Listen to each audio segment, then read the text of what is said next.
your stock markets and everything else. Basically, a lot of you made a ton of money. I hope you're invested. If you're not, you really should. I really encourage you to consider doing it. Just do it safely. Do it safely, and long term, it'll be fine. You'll have more money than you would have had if you ignored that. And I just keep coming to these insights. And as I come to them, if I'm talking to you, I'll share it. But literally, I just went on my podcast, and I didn't even mention this on my podcast, but um, I saw another article where the market after right before the market took off like it did, someone pointed out that the president actually said buy stocks. He said this is a great time to buy stocks. I don't know if anybody saw any of those headlines or not, but he actually said that. And I don't doubt that he did, that he said that to really kind of send a smoke signal potentially that he's really aware as I believe aware that the market is moving based on what he says and what he decides. And if you've been watching Trump as long as I have, you know that this man, he has an ego for sure. And I imagine his ego just gets a great kick out of the fact that the stock market will move when he says so. I think he's trying to make the world move when he says so. It's kind of heavy, it's kind of scary, kind of weird, but that's just what it is. So ultimately, I don't know. I'm not here to tell you what you should do or what you should think about him. I just know that the politics. I've been doing Democrat Republican politics for a long time. I was always like a real heavy Democrat when I was younger, and I never became a Republican. But the Republicans on campus used to hate me. They used to talk bad about me and stuff because I would just attack, attack, attack. And then one day I realized, okay, you know what? I'm a black man. These people ain't gonna do nothing for me. And I started just looking at quality of life. I started just looking at tangible quality of life, and I said, if all this voting and all this political stuff is really helping black people, then how come I don't see the evidence of it? How come it seems like our families are falling apart, our wealth is going down, our people are suffering more than ever, our kids are not being educated in public schools that are run by a lot of liberals. And I said, okay, so ain't nobody gonna fix this. We have to fix this. So I just let go of it, and people get mad at me, they're like, boys, no, you gotta, Trump's terrible. And I'm like, yeah, yeah, I guess so. But I don't, like, I don't know. I don't think any of them are gonna show up and do what we need. I don't think any of these people are gonna give us our reparations. None of these people are really gonna fix our families. They're not gonna fix our communities. They're not gonna fix our declining wealth. I think that's our job. They're not gonna educate our kids. That's our job, right? And so ultimately, here's the deal. What I like about today is while I cannot tell you at all anything that any direct benefit that my family has ever had or that you all have ever had from, something related to who you voted for, I can say to you that a lot of you, I know several, 100 thousands of you who literally made thousands of dollars today because the stock market went up. The stock market went up. So you made money. Like that makes me happy. And the thing about it is, it wasn't like you were all a bunch of bougie rich people. A lot of y'all ain't rich. I know that. We had one guy in the class that was 100% homeless. Well, I've actually run into that on 2 or 3 occasions. Where they didn't have anywhere to live and they were investing. I was like, well, let's get you a place to live first. And so this myth that, oh yeah, well, wealth is for rich people. And well, of course, having wealth makes you a rich person, but being rich does not mean you're going to does not is not the reason you have wealth. It's the result of having wealth. You build wealth so you become a rich person. You don't become rich because you already had wealth to begin with. Like wealth is something that is built. It's like if somebody says, "Well, the only reason you have a house is because you have a house." Well, of course I have a house because I built a house. I don't have a house because I have a house. I have a house because I built it. Does that make sense? Do you get what I'm saying? I know that was a weird way to say it. So my point here is to say this. Look, um, I'm going to tell you in terms of what if you're trying to get this money from the stock market, I'm really noticing that Trump actually announced. I'm really stunned by this. He literally was saying yesterday, buy stocks. It's a great time to buy stocks. And then the very next day, he makes this announcement that instantly puts probably, I mean, it was what, about 7% of the market. The total market cap is about $48 trillion dollars. So he literally created three trillion dollars in wealth, in money in people's pockets, literally by making an announcement. Should one person have that much power? The answer is no. I don't agree with that. I don't like it, but it is what it is, right? And so I'm not the person that's necessarily um, into helping you to believe that voting for a certain person is going to change the world. I'm a person that believes that you can change your world. And I'm also a person that will tell you how the world works and how you can best survive in it and how you can make sure your little daughter isn't out here in a financial struggle like millions of other black people. Most black people don't understand how to get ahead economically. Most young black people, especially, a lot of young black people are having mental health challenges because they're scared to death. They don't know what to do. They don't have enough money to pay the bills. They're doing terrible things to get money. They're scared to death, and I don't want that to happen to your kids. So what we got to do is understand. And I'm just saying this before we dig in. And we're gonna read "Dirty Little Secrets," Dr. Claude Anderson's book. But I'm saying this really to those of you, especially those of you that are parents, or if you have siblings that you love, or maybe you're young and you're trying to figure out how this game works. Don't listen to these people on TV. These people on TV gonna lie to you. They'll have you living in a ditch thinking that you did something because you voted for a certain politician or you did what they told or you went to work every day. All the things that here's the thing I'm gonna say about this. This is what I believe about power in America. This is what I believe. It's not inherently evil. Power is not inherently evil, but there are a lot of evil people that have power. Like your president might be one of them, depending on what you believe. The thing about power is that the world, in my view, is a place where you have the sharks leading the sheep.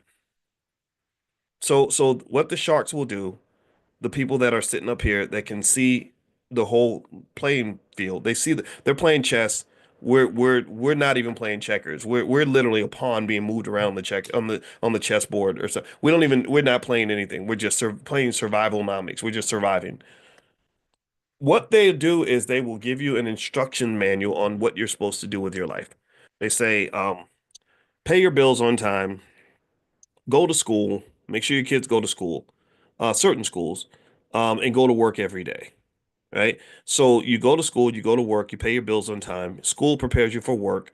Work gives you money to pay bills. And then after, when you get free time, go shopping, go on a vacation, spend your money, right? So if you look at all these activities individually, most of these activities are not wired to give you any type of extraordinary self-determination or power, especially if you're black.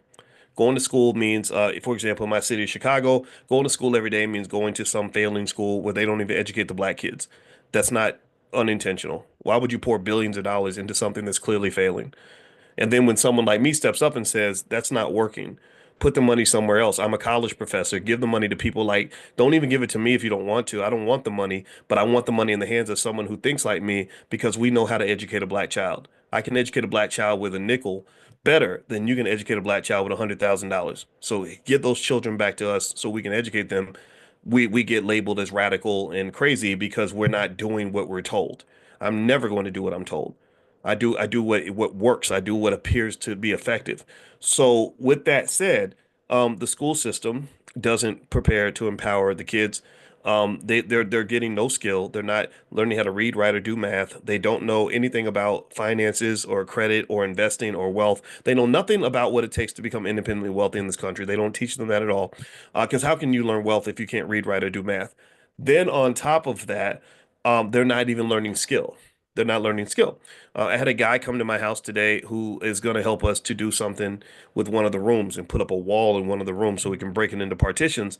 And I just thought about the fact that I'm going to pay this guy thousands and thousands of dollars, and I don't know. I should have thousands of young people in our community that can do this job, but we don't. Because the culture doesn't breed that kind of a work ethic in many cases. The culture breeds, I want to be a social media influencer. I want to get high all day. I want to just hang out and do whatever, right? Whereas, this person I talked to seemed like a hardworking, sturdy, solid family man who was looking to go make some money, right? With that said, so they're not even getting the trades anymore. Again, very intentional. Then, when after school prepares you to go to work, some of us get, managerial jobs. Some of us get working class labor-based jobs. The American worker has been screwed in this country for the last probably about 60 years.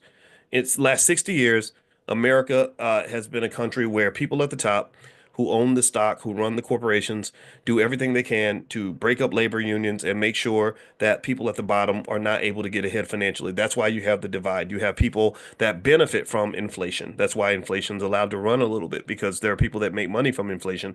You also have people at the top that benefit from globalization. That's one of the reasons why I encourage you to be nuanced as you evaluate the impact of tariffs, because some would say that tariffs, if they're done strategically, could actually protect certain jobs. You saw how many factory jobs disappeared when NAFTA started and all that, and because they sent all those jobs to Mexico and China. Okay.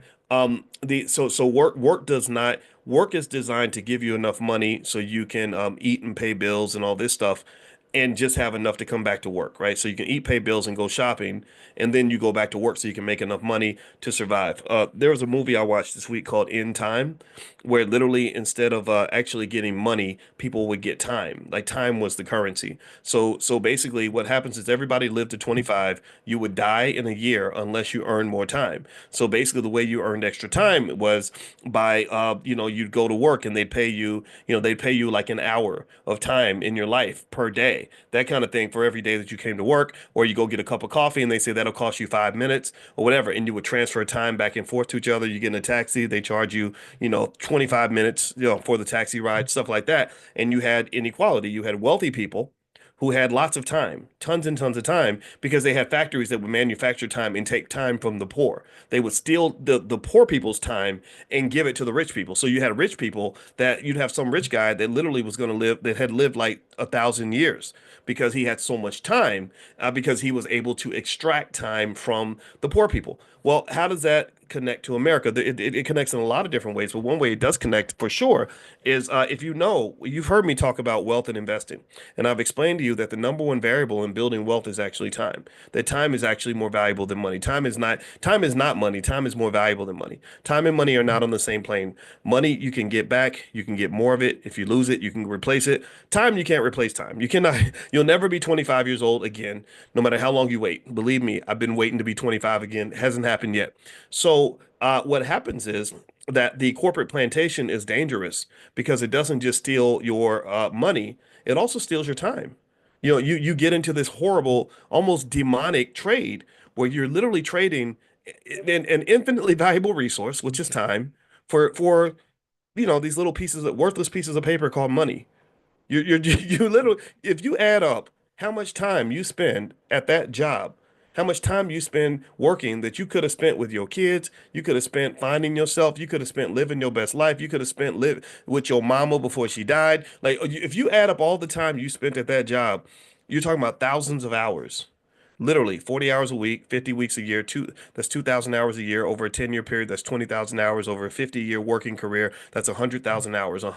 Imagine if you had to do anything for 100,000 hours. That's almost a ridiculously insane amount of time. But that's what they do. They harvest that time, and they harvest the money from the poor, and it creates these individuals that have an infinite amount of resources. That's where the Elon Musk types come from and stuff like that, right? So what I'm saying to you is that, I would encourage you to get out of the rat race. I would encourage you to figure out what that means for you, right? I'm not telling you anything about the politics. I know politics is very sensitive for people. I've been banned from stuff. I got banned from Ebony magazine because I refused to be a Democrat or Republican. People, for some reason, people think that if you're black and you're not a Democrat, you must be a Republican. That right there is limited, problematic thinking. That's very weird. That if I don't work for you, then I must be an enemy, or I must work for the opposition. No, I don't work for nobody. I work for my family. I work for my kids. I work for my wife. I work for my community. I ain't working for no political party. You can kiss my butt with that stuff. So basically, at the end of the day, it's one of these things where you got to have the courage to decide who the hell you're going to be. And I can just tell you that the path to prosperity in America does not lie on the road that everybody else is taking. That is not the path to prosperity. That is not the path to powernomics. That is the pathway to strugglenomics. That is the rat race. So again, go to school so you can learn how to go to work, so you can consume products and all this other stuff, right? So ultimately, I would encourage you to just kind of think outside that box. And when we've talked about that before, right? We've talked about the protocol for children. Make sure every black child knows how to start a business by the age of 12. Every black child, when they're born, somebody should be buying shares of stock for that child consistently. You should feed them financially the same way you feed them physically. The same way you make sure they get a meal every day, 3 times a day, you should make sure they're getting a share of stock every week, or a few every month, right? You do that consistently, because you can do it. Don't act like you can't afford it. Stop lying to me. Stop lying and saying you can't afford to do it, because I see you pay that cell phone bill every month. I see you pay that car note every month. I see you paying that landlord every month. So why is the cell phone and the car note and the landlord more important than your own damn legacy, your own child, your own family? That's backward thinking. That's insanity. That is actual insanity. That's ridiculous. We need a self-esteem exercise to help you understand that you are just as important as the person who owns the cell phone company or the car dealership or owns that apartment building. Do we agree on this? Can we agree on this? Like, make this pact. When you bring a kid into the world, you don't leave them financially destitute and you don't waste time. Stop wasting time. Stop wasting time. That kid is eight. You had that baby in your possession for 18 years and didn't nobody make even a basic financial plan for the child? I can show you how to make the financial plan in 30 seconds, literally. I can literally say, okay, once a week, buy them a couple of shares of stock from some company in the S&P 500 and never sell the stock and do that every week. And when they're 20, they're going to be perfectly fine financially. They're going to have enough money that they never have to go serve a white man or anybody else for the rest of their life if they learn how to manage their money. Look, there's the plan. It ain't got to be fancy. It ain't got to be complicated. I'm qualified to give you this plan because that's what my PhD is in. I know y'all think every internet influencer that with a big mouth knows about stock markets and investing. That's not true. I spent 12 years studying this stuff and then another 20 years teaching it. So please stop playing with me with this nonsense. Stop it. Stop listening to the wrong people. Stop thinking the solutions aren't there. The solutions are there. We've been trained to believe that there are no solutions. So when someone says, "Well, I know how to solve the problem," no, you don't. You're Negro. You're sellout. You're Republican. I don't have to be a Republican to have a solution. That's stupid. Shut up, you idiot. We have the solution. It's very, very easy. Every black child gets shares of stock bought from them from the time they're born. Every black child learns how to start a business by the age of 12, not so they can be an entrepreneur necessarily, but so they have a plan B and they can engage in entrepreneurial thinking if they ever need to expand their income. Also, every child knows the difference between being a renter and being an owner. Basic stuff you could show them very quickly. You could probably show a child all how to do all these things at a very high level in about 1/20th of the time it takes to teach them how to play basketball, throw a football, rap, twerk, and whatever else, wherever the hell else they're learning that isn't putting money in their pockets. Because remember, when these kids grow up, they're gonna be older. They're going to become adults. They're going to become parents. So that 12-year-old is going to be a 30-year-old, and you don't want a 30-year-old black man out here struggling because he don't know what to do next. It's appalling to me. It's sickening to. We should be disgusted. We should be embarrassed. We should be angry that we have so many unprepared children out here because you're sitting around waiting on massa. You're waiting on white folks to do for you what you need to be doing for yourself. You should be doing this. You should be doing, and you should be ashamed that when the kids are not prepared. That's on you. I don't care about what he's doing down the street. This is on you. So stop telling me what white folks did and did not do. I don't give a damn. I don't stop. These ain't your friends, man. Stop that. You act like I'm supposed to be surprised. Well, I heard that they racist. I heard that they don't like black people. I could tell he don't like black. I'm like, yeah, of course they don't. But do you like black people? That's the question I want to ask you. Do you like yourself? Yeah, I'm gonna stop. Thank you for listening. As you can tell, this is if my wife was to see this, she would probably be concerned and think that this is yet another symptom that I might have some diagnosable bipolar thing going on. But I'm gonna tell you, this nonsense, stupidity, ignorance will make me crazy. Ignorance should make all of us insane. That's what I'm sorry. We should all be mad about ignorance. Like we should all be livid that you can go to big cities like Chicago and New York and find dozens of schools where not one single black child can read, write, or do math, and everybody's acting like everything's okay. It ain't okay. That's not good. You should be mad about that. But you're gonna get mad because Target don't have a DEI program no more. I mean, I don't care. I mean, be mad about that too. That's fine. But you're madder about Target than you are about your own kids. No wonder you're losing. No wonder we're not ahead. It's got to be black first every day, all day. All right. So anyway, let me read. I'm going to read from Dr. Claude Anderson's book today. It's called Dirty Little Secrets, and his website is powernomics.com. I hope you'll join me in giving complete respect to the GOAT. If you want to educate your kids, I encourage you have them read Dr. Anderson's books, read them as a family. And if you have extra resources, go, his website's powernomics.com, buy stuff and give them away to people, right? Like take it into your own hands if you have that desire and ability to do that. That's what me and my wife do. We give away Powernomics books. We're weirdos like that, but I want to be weird. I want to be different. So check this out. All right, so let's so in this book, Dirty Little Secrets, he has like a lot of little secrets from history that they don't teach you in school because, of course, the goal is to lie to you and, make you believe crazy stuff. All right, so here's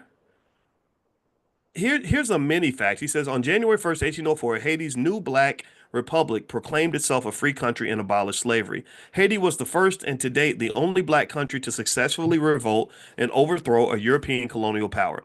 In 1865, General William Sherman issued reparations in Special Field Order 15, providing some land for ex-slaves in South Carolina and Georgia. In 1996, the state of Florida compensated the black survivors of the Rosewood, Florida massacre. If you remember, there was a movie called Rosewood. It was really good. Ving Rhames was in it, Don Cheadle. I think the brother made the movie that's now deceased. I can't John Singleton. Good shout out to John Singleton. In 1900, Burt Williams and George Walker became the first black recording artists when they made several records for the Victor Talking Machine in 1900. Burt Williams and George Walker. How many of y'all knew that? 19. It must have been tough to make an album in 1900. The phrase gospel music was first widely used starting in 1875 when a book called Gospel Hymns and Sacred Tunes appeared in the North. So this section is called "Darken the Mind in Charge of Black Tax." With his infamous Asiento de Negros, Negro enslavement contract of 1517, Spain not only became a major slave trading nation, it was the first nation to enact a public policy of enforced illiteracy for blacks. So they forced black people to not be able to read. Prior to the Asiento policy, black Americans in Spain or black Africans in Spain or any Spanish territories who sought an education were allowed to access it. Blacks were represented in various professions throughout Europe as well as Africa. When Spain slammed the door on black enlightenment, it became the global model for black illiteracy. So maybe that's where the city of Chicago learned how to keep these Negroes illiterate. Juan Latino, a free black man, was probably the last person of his race to receive a college education in Spain before the crown and the hierarchy of the Catholic Church officially condoned black enslavement in place of Indians. Latino was awarded a bachelor's degree from the University of Granada at the beginning of the 1500s. He went on to become a professor of grammar and Latin in Granada, Spain, and a noted poet. He published his first book of poetry in the mid 1500s. Proceeds from the sale of his book must have surely come in handy since during the same time period, Spain enacted a black tax. Was not a general tax. It mandated that free, professional, and educated blacks pay a special tribute or tax. 3 centuries later, free black males in southern states across America were required to pay a similar annual tribute called a capital tax. As with Juan Latino in the 1500s, free black males in America, regardless of educational achievement or profession, had to pay simply for existing. So how many of y'all knew that? That if you were free and you were black in the South at that time, you had to pay a tax, a capital tax, because you just, I guess, just because you free or something. All right.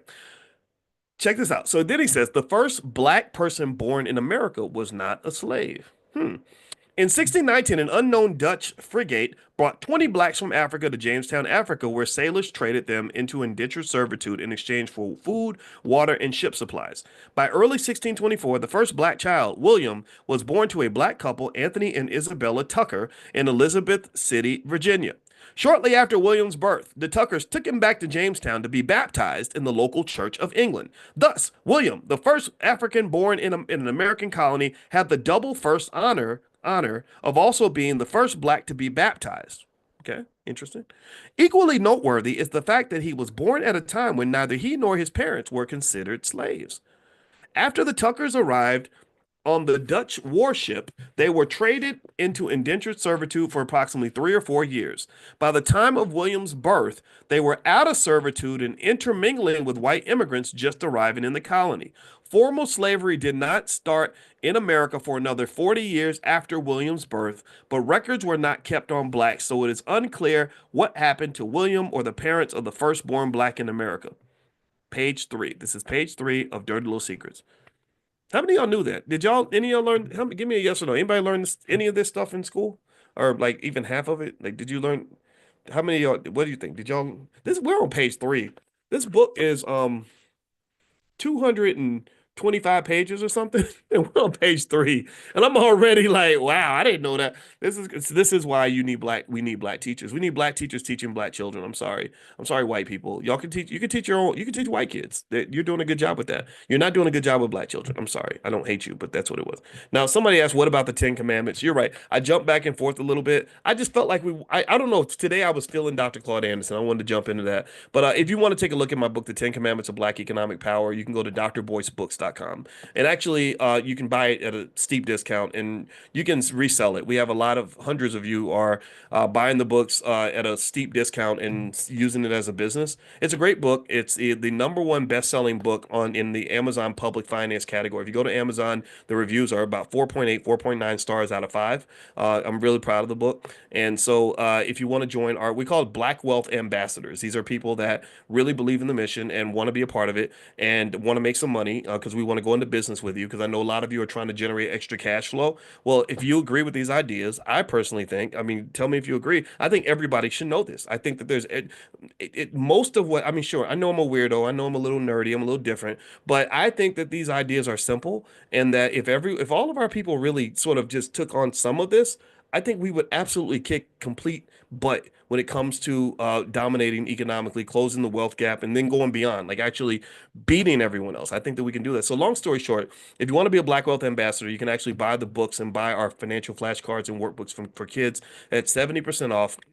Just text the word wealth to the phone number 87948. So text wealth to 87948. So from hearing your stories, you guys are doing one of three things. Either you're starting like wealth clubs with your church and with your family, maybe hopping on the Zoom with relatives and you're reading the books together, going through the concepts together, which I think is perfect. This is how the former slaves used to educate their children. This is how they educate each other. This is how Simmons College in Kentucky was started. It was former slaves saying, we don't need other people to educate our kids. We can do that. We can educate each other. Or number two, a lot of you are selling the book and making money. Maybe you're forming the club and the book is available and people buy it from you. So you buy it from us for like, 15 bucks or something. You resell it for 30, right? I sign every single book. I sign thousands of books every week. That's all I do is constantly sign books. I don't mind signing it because I know my signature has value in certain spaces. So you can say, I've got this Dr. Boyce autograph book you can buy. And a lot of people will buy it, and I want you to make money. Because that benefits you. It also benefits the Black Business School. We need a fundraising mechanism that is built on trade. I don't want to build it on charity. I don't want to just be like, hey, give me money. Hey, hit up my cash app. Can y'all hit up my cash app? I don't want to do that. We're not doing, I don't, that's not a good business model because it drains you. It helps us temporarily, but it drains you and it's just not healthy, right? So I'd rather do trade. Trade, which unfortunately right now the president doesn't like trade very much, but I do. Trade means I hook you up, you hook us up, right? The school grows, your wealth grows, and the community grows because you're building an economy around a healthy product, right? Because we could do the same thing where we are selling like I don't know, pounds of weed or something, or we could be selling crack or something, right? You could build an economy around crack, but I don't want to sell crack. I don't want to be a dope dealer. I want to I want to be a dealer of black wealth and black economic knowledge. I'd rather have us, and I will get high on my own supply. I get high on my own supply every day. So long story short, those so the other thing that some of you are doing is you're just buying books and just giving them away, maybe to neighborhood kids, just because maybe you're doing well and you got plenty of resources and stuff like that. That's good too. I think you should take ownership of that. That's my point. I want to encourage you to be confident and aggressive. Like you got one chance in life. Like life is going to end for all of us. We are all the walking dead. The clock is ticking. We are closer to death now than we were when we started this conversation. So my belief is that you got to live every day like it's your last. Don't be scared of nothing. Don't wait for somebody to give you permission.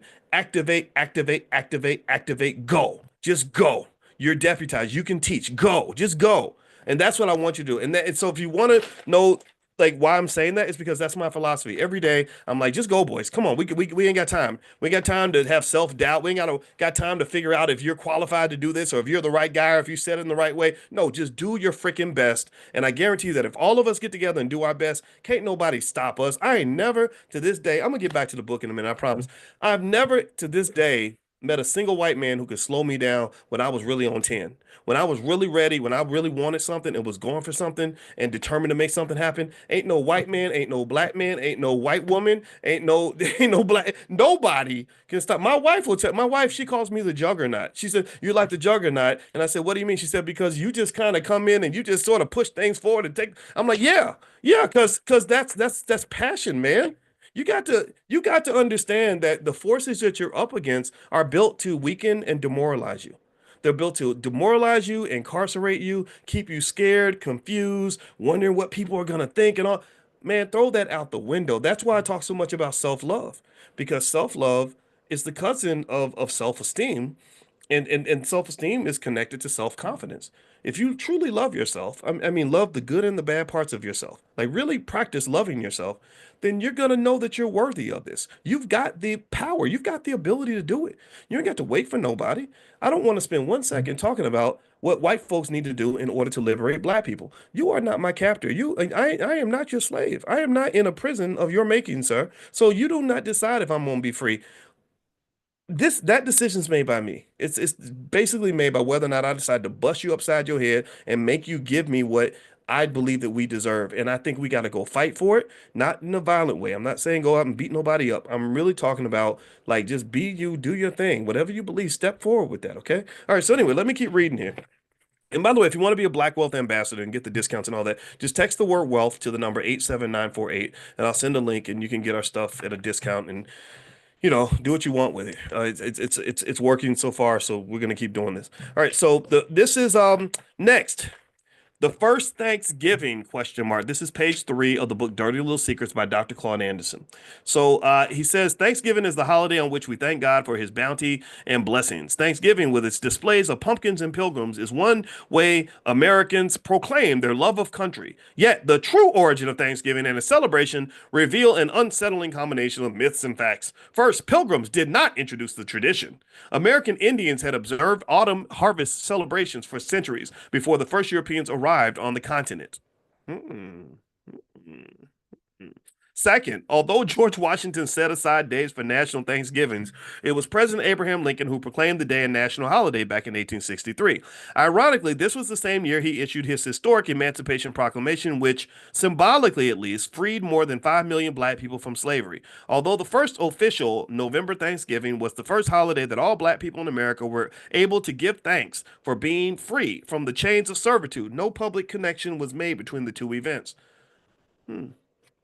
Okay. So I think he's saying that Thanksgiving made into a holiday in 1863. That's around the time of the Emancipation Proclamation. So Thanksgiving was connected to us.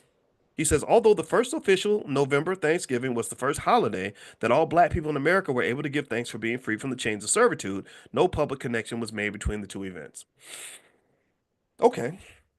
Lincoln did not make any religious connections to the Thanksgiving holiday. His motives were purely nationalistic, having divided the nation over the slavery issue and the ensuing Civil War. Lincoln felt the Union needed all the patriotic fervor that such a holiday observance could engender. While black people were the primary justification for proclaiming a national Thanksgiving holiday, no symbolic forms of blackness have ever been associated with the holiday. And not until after the 1890s were American Indians included in the tradition. What? Okay, there's more. Moreover, no one used the term pilgrim until the late 1870s. Probably the only truth about Thanksgiving, as it is commonly practiced, is that it started off as a homage to patriotism and has remained such until today. All right, now we know the rest of the story. Wow. Okay. Next, a dubious distinction. This is a new section. His sections are very short. So these are like little factors. The book is called Dirty Little Secrets. His website is powernomics.com. This is where you can get your own copy of the book. I'm going to keep reading this. Anthony Johnson had the dubious honor of being the first African American to hold a black person as a slave. Wow. Okay. Oh, sorry. He was the first American, not the first African American. Sorry. He was the first American to hold a black person as a slave. And because Johnson, whoa, he was black. Whoa, and because Johnson was black himself, the distinction is even more notable. Is that what he's saying? Anthony Johnson had the dubious honor of being the first American to hold a black person as a slave, and because Johnson was black himself, the distinction is even more notable. Ain't that something else? The first black slaveholder, the first person to hold a black person as a slave was another black person. So now we know the beginnings of black on black crime. Johnson arrived in Virginia from England as an indentured servant in 1621, just 2 years after the first blacks arrived in Jamestown. After working off his 2 year servitude, he earned enough money to purchase a small tract of land and several servants. Over the next few years, he acquired 640 acres under the head rights system, a law that rewarded him for increasing the number of slaves he owned. Thanks to free labor, Johnson became one of the richest black men in the area just 3 years before Virginia legally recognized slavery. Johnson's loyalty was to wealth, not race. John Kaser, one of Johnson's initial 13 slaves, complained to a visiting white planter that Johnson, his black slave master, had held him in servitude longer than the 7 years that he was legally required to serve. So the black slave that had the black slave master goes to the white guy and says, "Hey man, we're supposed to only be held here for 7 years, and this dude won't let me go." Y'all following? Give me a yes if you're following, because this is complicated. This is a Boondocks episode. Okay, so sympathizing, the white planter told Kaser, "If I were you, I would just up and leave." Hmm. See, sometimes all skin folk ain't kinfolk. The white guy helped him more than the black guy did. Kaser followed the advice. After Johnson found out that his servant had departed, the black man, the black slave owner, filed a lawsuit against the white planter for damaging his property by encouraging his servant to leave. Y'all following this? Let me know if you're still with me here. So the black man who had the black slave goes to the white guy next door and says, "Hey, they're making me stay longer than I'm supposed to stay." And the white guy says, "If I was you, I would just get up out of here." So the black guy takes the advice and leaves. The black slave master finds out that his black slave is gone and sues the white guy for telling him to leave. This is what I think I know where this is going, because I think I might have heard this one. Dominated by white slave owners, a local court ruled in Johnson's favor. So the other white slave owners voted in favor of the black slave owner. So they said that they ruled in Johnson's favor, stipulating that Kaser did in fact belong to Johnson for life. It ordered the white planter to pay damages for influencing the black slave to run away.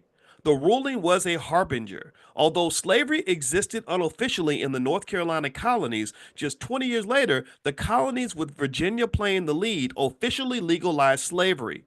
So this black man's lawsuit is what led to lifetime slavery. Do y'all follow? Do y'all see the connection there? That literally the black man who had the black slave who filed the lawsuit set the legal precedent for black slaves to be held forever. Before that moment, slaves were only held for 7 years as indentured servants.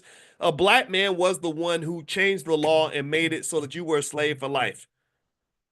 That's heavy. A lot of you are descendants of slaves. A lot of you have great great grandparents that were slaves, great great great grandparents. I know I do.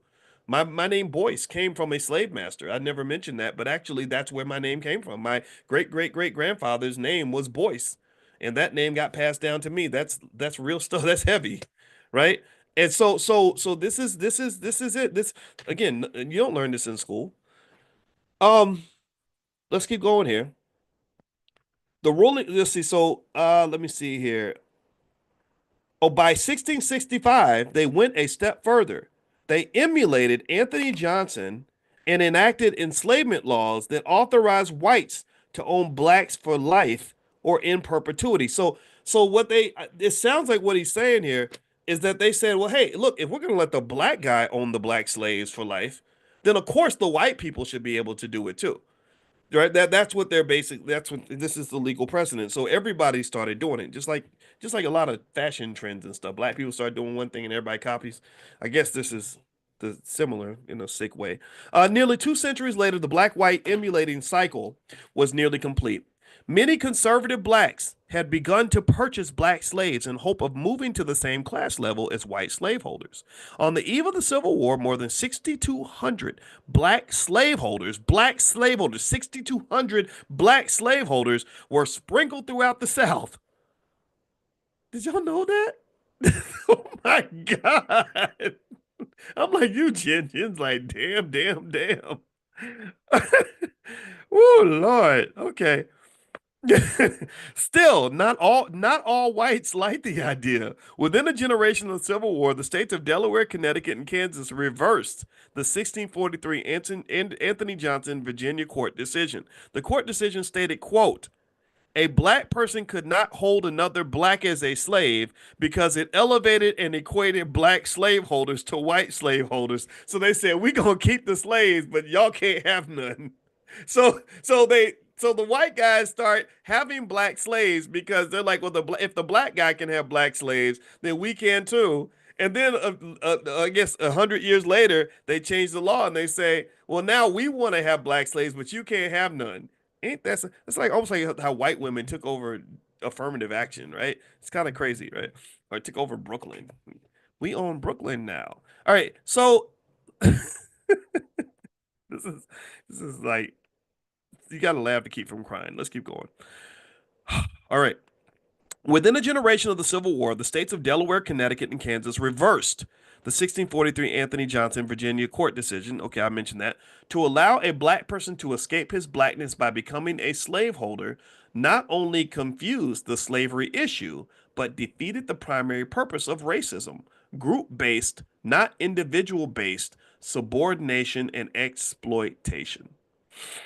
Okay. All right. So the next story is about the first African American poet. In 1746, a black woman named Lucy Terry witnessed a bloody Indian massacre in Deerfield, Massachusetts. She wrote a rhymed description of it. The lengthy poem was so powerful that she was publicly recognized for the language that she used in recording the event. This is Lucy Terry, 1746, long time ago. A sample of the power and feelings of her words were reflected in such lines as, quote, the Indians did in ambush lay some very valiant men to slay, the names of whom I'll not leave out.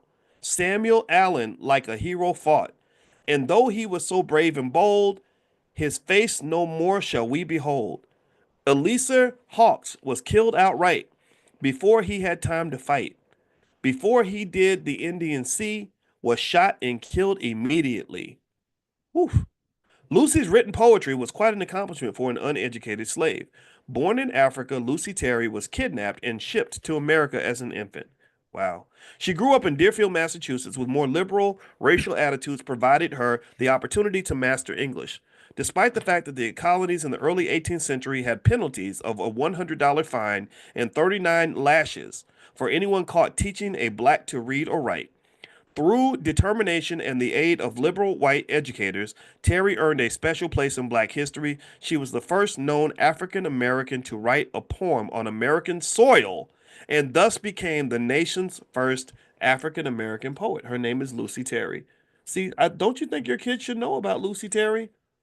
Y'all up in class learning about Edgar Allan Poe. He should be second on, he should not, I don't even think he should be top 10. I think we got to do the black people first. I mean, this is an amazing woman. And I mean, this is good. This is important, right? So this book's by Dr. Claude Anderson, by the way, and you can get a copy of the book. It's called Dirty Little Secrets. It's at powernomics.com. So feel free to take a look. And also just a reminder to everybody, don't forget that we're having the Black Wealth Summit, or sorry, Economic Elevation Summit. That's actually the formal name, and it's going to be in Miami, May 9th and 10th. So if you want to get together with other economic elevators and form your investment clubs and make your business moves, things like that, you can go to economicelevationsummit.com. That's economicelevationsummit.com. I also want to acknowledge and say thank you to Amani, who's on our team, who is here helping out, and I appreciate you, Amani. Thank you so much for coming in. And if you have any questions about anything happening in the Black Business School, just talk to Amani. We're proud to say that we have the first ever Black financial therapy department. Never been an academic department created that specifically studies the psychological barriers to building Black wealth. My wife, Dr. Alicia Watkins, who's a licensed therapist and a full professor of social work, has been conducting an original research study on Black financial psychology and the linkage between Black trauma and wealth struggles, economic struggle. And so once this work is done, it will be published in a peer-reviewed academic journal. There is no research being done on Black financial psychology. Nobody cares. Nobody's studying this, but we are, and that's what you're supposed to do. As a community, you're supposed to have think tanks. You're supposed to have places where your problems are being studied and solved. And if you don't have that, then guess what? Those problems will never be solved. So anyway, all right.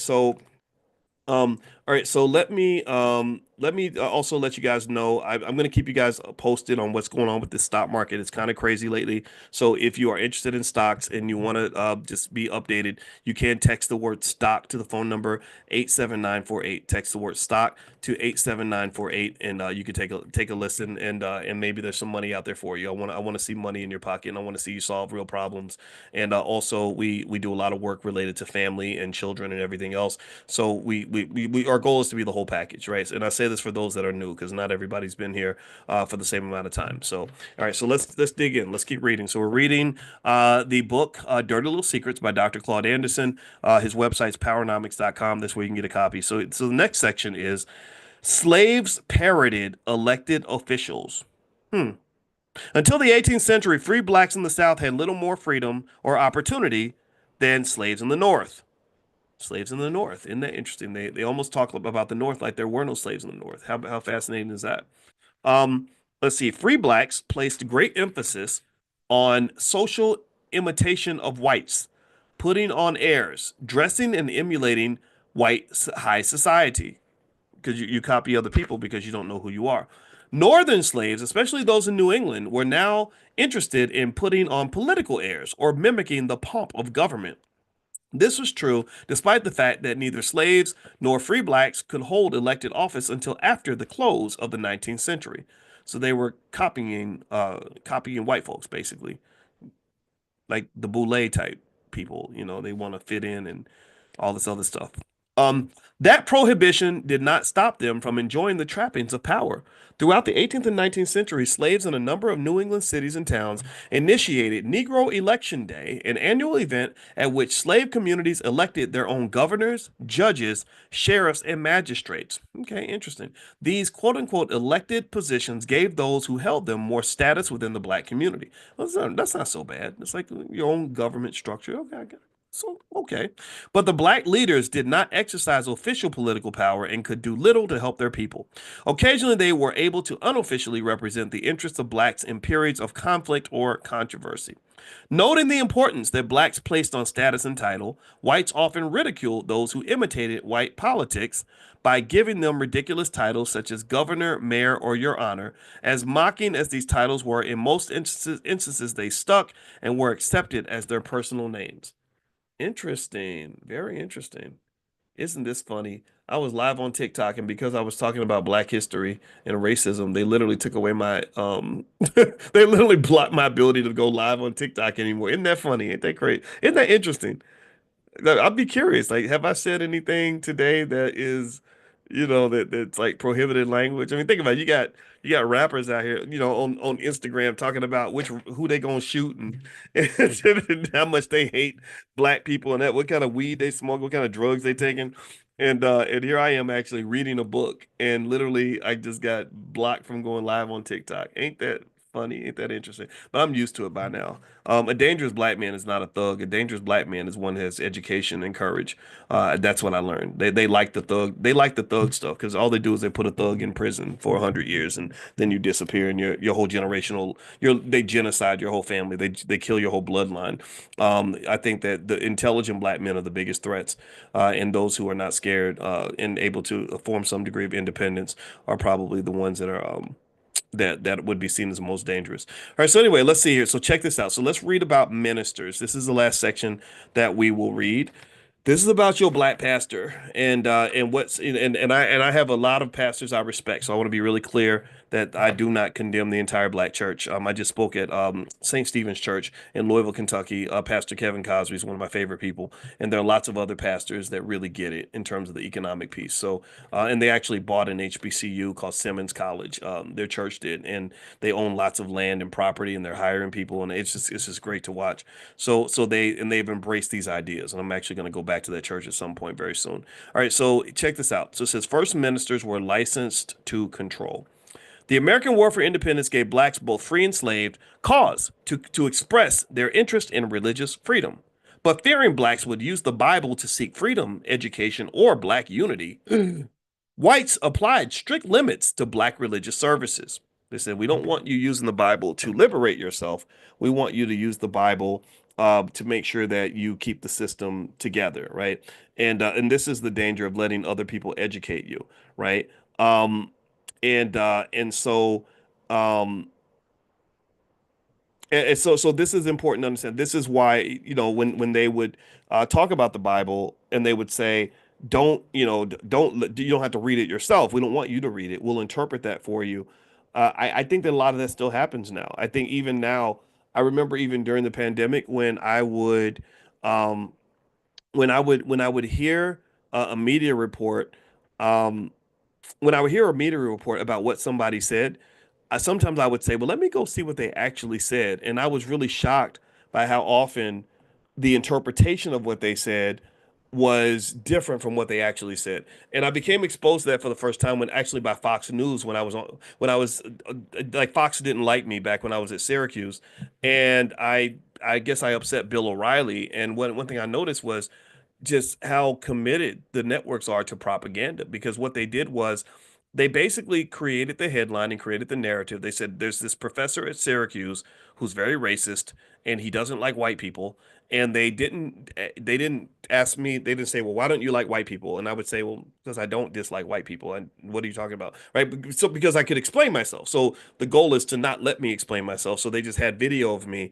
There was no audio. It was darkened. They darkened the camera to make me look scary. And I was wearing dark clothes and I was looking like this. I was looking very serious. So they would show this clip over and over again of a really scary, dark looking black man who was saying something that he was mad about. Right. And I could have been talking about the weather that day, but nobody knew because they didn't actually play the audio and they didn't actually interview me. And I wasn't offended by it because I understand just that's what they do. That's the nature of propaganda. But this is something, this whole propaganda thing has been used for a long time. And that's why it's very important for you to get your own information, to think critically, and to really get multiple perspectives on things, and instead of just believing what one person says, because people have their agendas. So here, black ministers were used basically to control the black community. So here's what they say about this. They say that fearing blacks would use the Bible to seek freedom, education, or black unity, whites applied strict limits to black religious services. While a few blacks, mostly house Negroes, as opposed to field slaves, were allowed to attend services with whites, they were required to sit in separate all black sections. Once white slave owners realized that religion could serve as an excellent mechanism to control slaves, once holders realized that religion could be serve as an excellent mechanism to control slaves, control slaves, religion used as an excellent mechanism to control slaves. I keep saying that because I want you to think about 2025. We just got to really process this a little bit.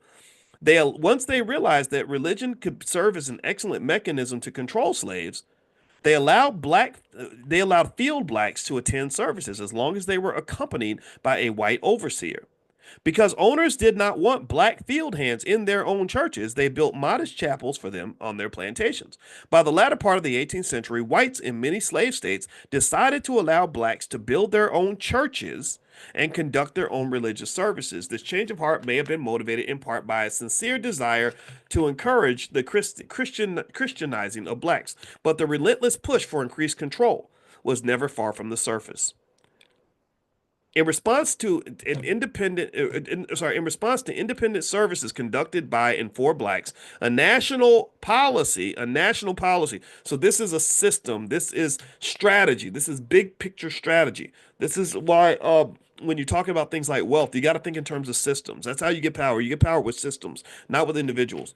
Even black leadership should be a system. It should be similar to like the Anti-Defamation League, where nobody knows who the president of the ADL is at any given time. They don't have a Jewish Al Sharpton. They don't have an Asian Al Sharpton. That one black leader is effectively worthless for the most part and easy to take out. All they got to do is discredit the person or kill them, which they've done, and replace them with something else. And then next thing you know, you got some. So really, even now with this stuff, I am not any sort of black leader, black financial leader. Maybe I kind of am, but the reason I'm working so hard to deputize all of you is because I know that they can't kill an idea.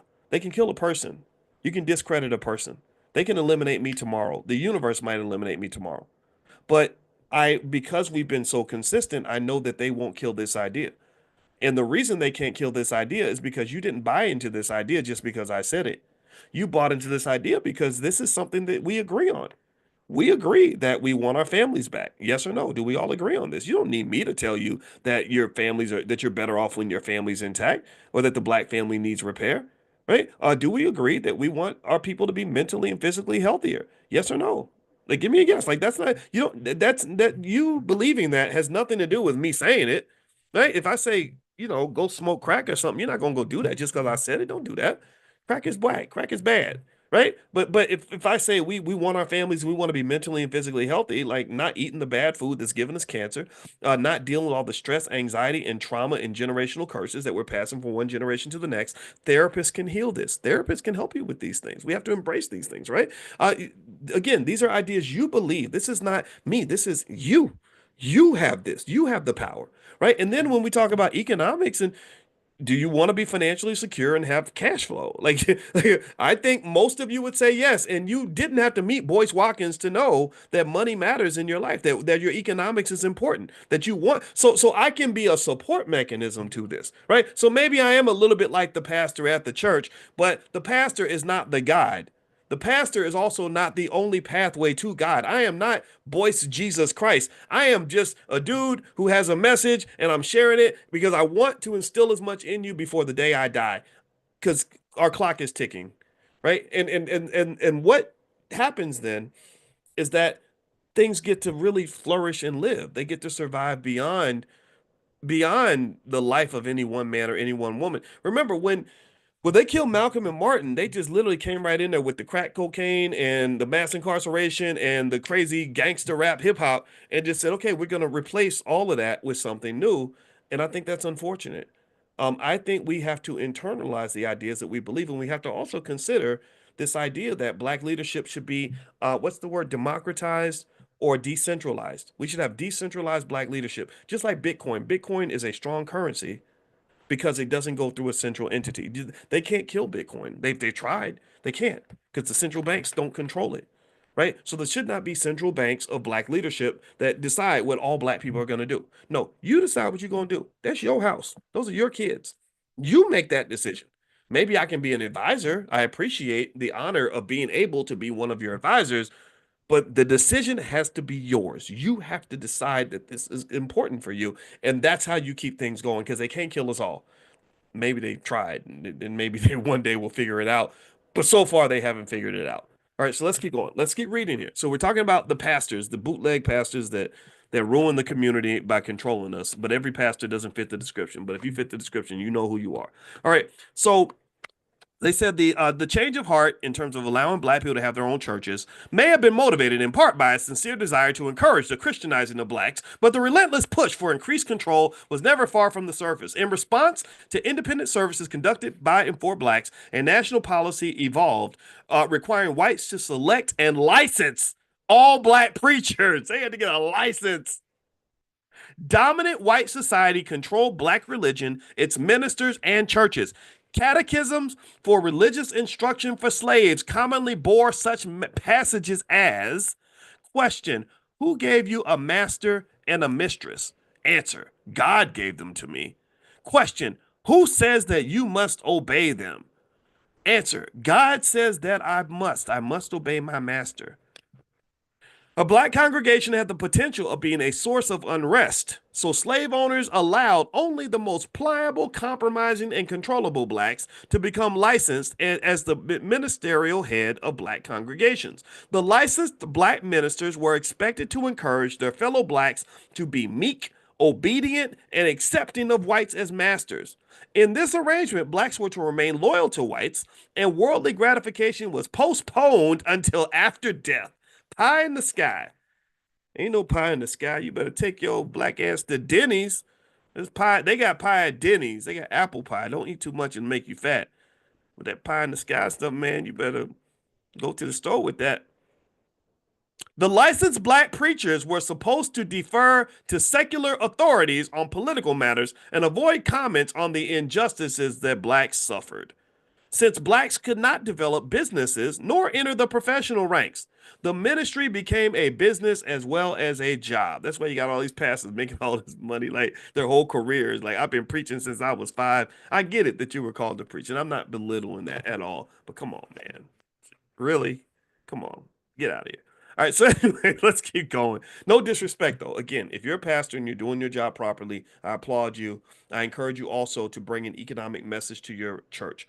The black church is very important and should be honored when things are being done appropriately, because the black church is one of the few institutions that you have. See, one thing that the pastor Kevin Cosby has brought up on numerous occasions, he's going to speak at the All Black National Convention. He agreed to come in. Also, another speaker is Chris Broussard, who's a man of faith. He's on Fox Sports every morning. If you watch Fox Sports and you're a sports fan, you know Chris. Chris is a great guy, a big supporter of the platform. He's going to also speak at the convention as well, which is in Atlanta the weekend of August 24th. And I'll make sure that you guys get the link at some point if you want to come join us.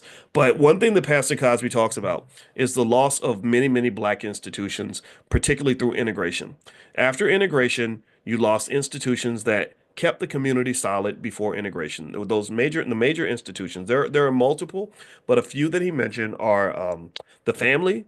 The black family has deteriorated since integration. Most black families don't have a mother and a father in the house. That right there is that is an issue. Also, businesses. You had black-owned businesses before. You don't have that anymore. Also, educational institutions. You used to have black people teaching black people. And so my goal of teaching you every day is to create a black-owned institution. Like, I'm here every day and we're talking every day. We do class every morning.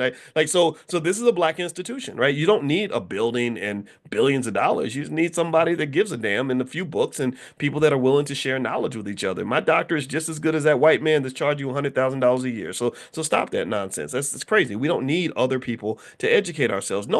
White people don't wake up like they don't say, well, gosh, well, I couldn't get an education because Negroes wouldn't give me one. That's insanity. That's ridiculous. That's crazy. So if you want an education, you know where it's at. So these institutions were lost.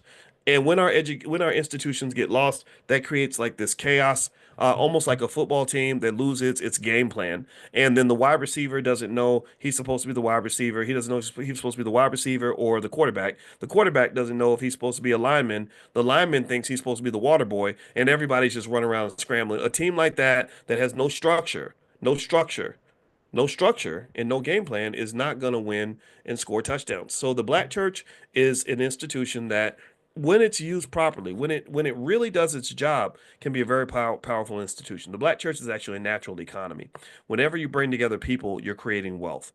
Whenever people come together, you're creating wealth. Just like if I have a bunch of young, strong athletes, I can build a basketball team or a football team. But what I have to do is, as the coach of that basketball football team, is I got to coach them. I got to teach them how to play. I got to say, you stand right there. You stand over here. This is what you do. This is what you do. And then you run drills and you practice every day, every day, every day. So we have a big basketball team. That's what we have, right? And every day I'm the coach. Every day I'm like, okay, you can stand over here. You can stand over there. You pass the ball to him, then you pass it to her. Except instead of passing balls, you're passing dollars, and you're helping each other. You're building an economy. This is how economics works as a team sport. This is powernomics. This is what it is, right? This is Dr. Claude Anderson. Our job, next generation, is to implement Dr. Anderson's dream. Those who are behind us will take the dream to another level, and this is how you build strength, right? And there is no begging white people to save you is not part of that plan. That does not work because they're not your friends, unfortunately. I don't hate white people. I don't dislike white folks, I promise.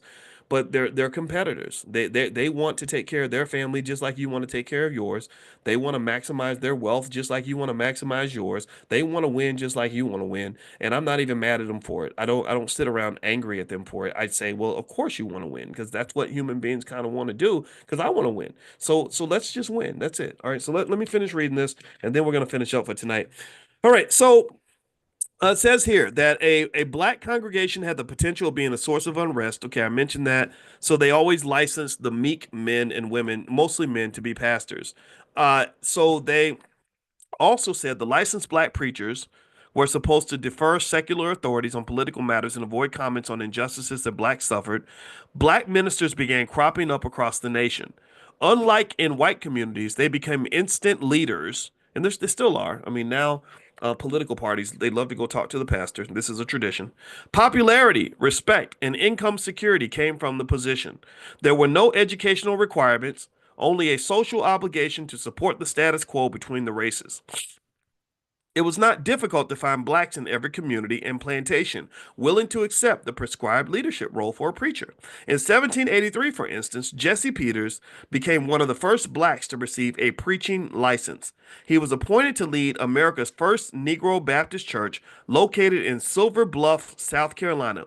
Joseph Willis was the first to deliver a Protestant sermon west of the Mississippi River, where the budding minister also moderated the first statewide Baptist organization, the Louisiana Association.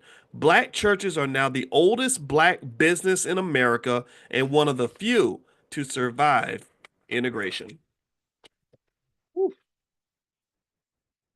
that's a lot, right? Okay, so now we know the rest of the story. I'm gonna keep reading this book. Next week we're gonna meet again for class. If you're already on a text, if you're going to Money in the Morning, I'll invite you guys into Powernomics training. We do this every Wednesday night at 8:30. So and also as you guys know, we do economic elevation every morning at 10 a.m. Eastern. So if you want to be invited tomorrow, pull out your phone, text the word morning to the number 87948, text morning to 87948. Also, the Economic Elevation Summit is May 9th and 10th. It's going to be in Miami. It's a really fancy hotel and and we'll be in the sun in Miami. It's going to be really awesome. I hope you will bring your relatives and people that you can vouch for. I'm not inviting the whole world. I don't want to blast this out to everybody because I kind of want people there that you can build with, people that are going to bring value because they understand the mission. They understand what you're trying to do. And so if you want to come join us in Miami, it's May 9th and 10th. You can go to economicelevationsummit.com. That's economicelevationsummit.com. And so anyway, have a good day, guys. And it's great to see you. Thank you so much for listening and putting up with me. I know I'm a little bit crazy sometimes, but